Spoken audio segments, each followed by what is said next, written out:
Nous parlerons aujourd'hui des sentiments qui sont en Jésus-Christ.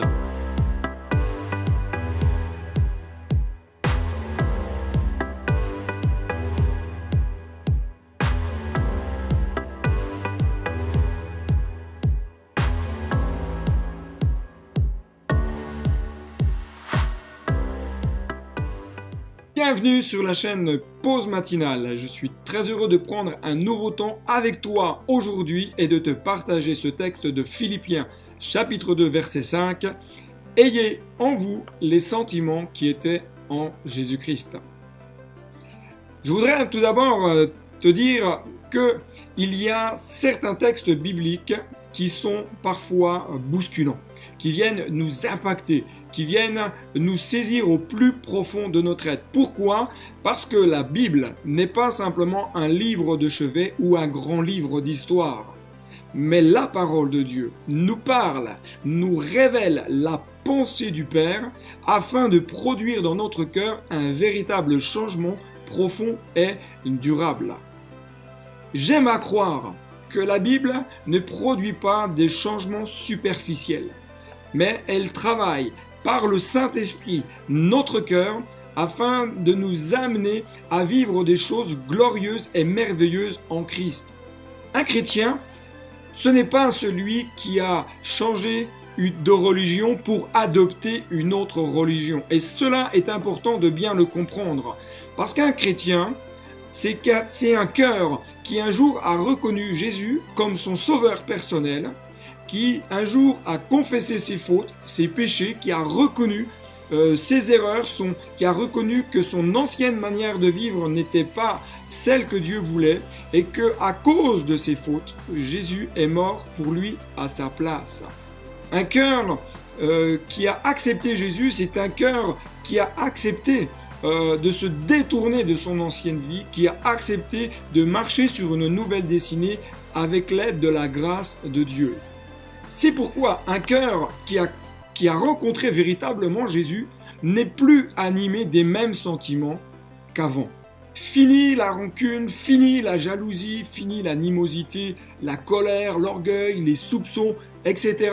Fini toutes ces choses parce que ce sont ces choses qui nous empêchent de rentrer dans ce que Dieu a prévu pour nous et de vivre une vraie relation avec Dieu. Mais quels devraient être les sentiments que nous devrions développer dans notre être intérieur en tant qu'enfants de Dieu, en tant que disciples de Jésus? Pour cela, il nous faut lire le début du chapitre 2 de l'épître que Paul a écrit aux Philippiens. Tout d'abord, Paul souligne un si. Si il y a quelque consolation en Christ. Le mot consolation, dans la définition du grec, nous y retrouvons le terme exhortation, encouragement, insistance, exhorter, prédication. En tant qu'enfants de Dieu, nous sommes appelés à être des ouvriers de consolation, des cœurs qui savent exhorter l'autre à grandir, à progresser et à changer. Nous sommes des encourageurs et des boosters dans la foi. Paul souligne une deuxième chose. Si il y a quelque soulagement dans l'amour, apprenons à nous aider, nous épauler avec un cœur aimant, avec un grand A. Troisièmement, si il y a quelque union d'esprit. Le mot union, dans le grec, nous donne la définition communion fraternelle, contribution, prendre part, communication, association, participation, libéralité. Nous sommes appelés fraternellement à être en contribution les uns pour les autres, à prendre part peut-être aux difficultés, mais aussi aux joies que les autres peuvent vivre. Nous sommes appelés à marcher en unité de cœur. Quatrièmement, s'il y a quelque compassion. Oh, le terme compassion, c'est quelque chose de très fort et de très profond. En effet, les entrailles étaient considérées comme le siège les plus violentes au niveau des passions, tant dans la colère et dans l'amour. Mais pour les Hébreux, c'était le siège de ces plus tendres affections, en particulier tout ce qui était de la bonté, de la bienveillance, de la compassion. De là, notre cœur est appelé à vivre cette compassion, être rempli de miséricorde, de manifester de la miséricorde pour autrui. Au verset 2, Paul continue en disant « Rendez ma joie parfaite, ayez un même sentiment, un même amour, une même âme, une même pensée. » Honnêtement, c'est un défi qui est quand même assez élevé. Et avoir un même sentiment, c'est avoir un cœur qui marche avec un même avis que l'autre. On a le droit d'avoir des avis différents, mais il y a à un moment donné cette dimension où on se met en accord avec l'autre afin de marcher plus loin. Cela demande un état d'esprit de profonde remise en question personnelle, parce que nous sommes appelés à devenir prêts à s'accorder avec l'autre pour qu'ensemble nous puissions aller de l'avant. Ayez un même amour. Le mot amour qui nous parle de l'amour fraternel, de l'affection, d'avoir de la bonne volonté et de la bienveillance.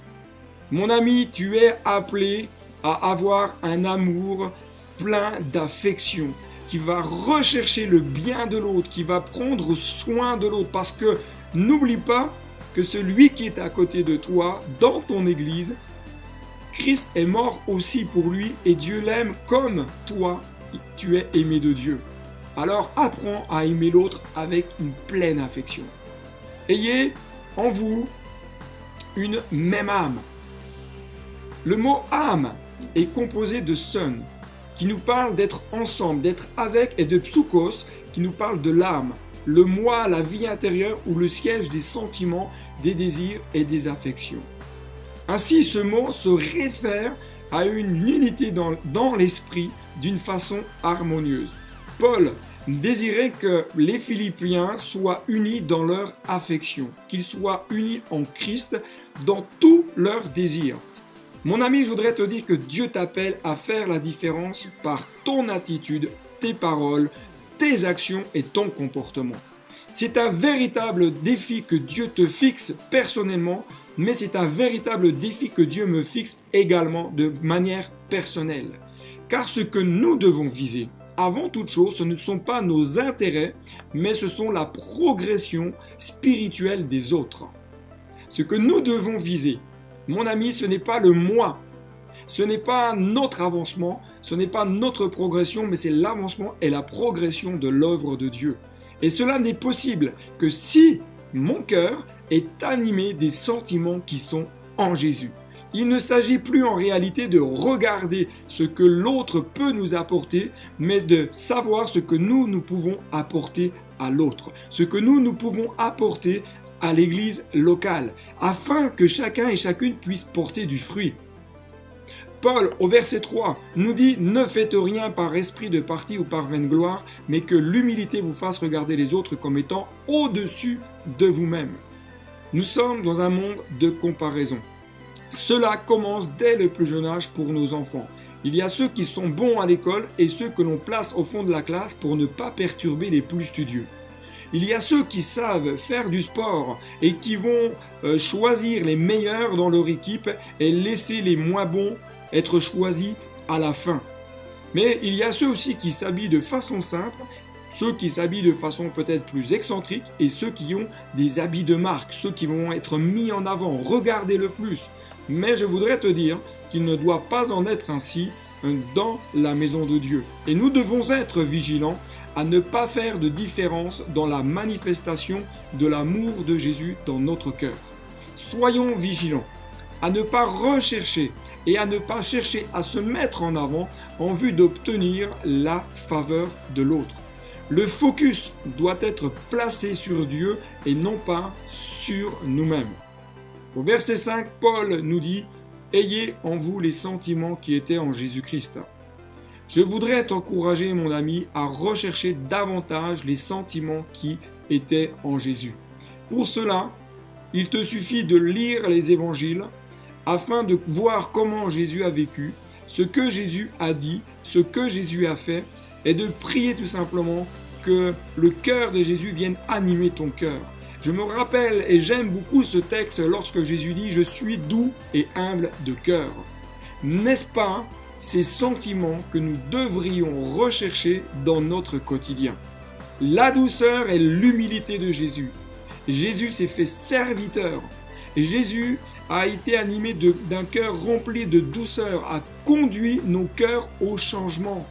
Et si tu veux grandir dans ta vie avec Dieu, cherche à ce que les sentiments de Christ, les sentiments de Jésus grandissent dans ton être intérieur et le tout pour la gloire de son nom.